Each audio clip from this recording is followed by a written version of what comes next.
Hello' welcome to my another mini blog. আৰু আজিৰ দিনটো শ্বিলঙত থকা যেন অনুভৱ হোৱা নাইনে?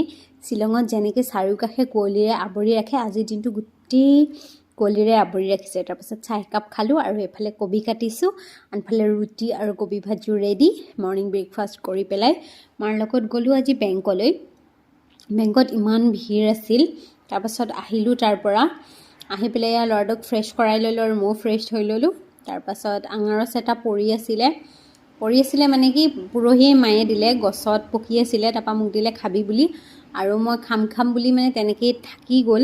আৰু আজি তাৰপৰা আহিয়ে ভাবিলোঁ আজি এইটো খাম, নাহিবা বেয়া হৈ যাব, সেইকাৰণে কাটি ল'লোঁ। আৰু যিহেতু তৰকাৰী বনাই থৈ গৈছিলোঁ, ভাতখিনিও খাই ল'লোঁ অলপ ৰৈ।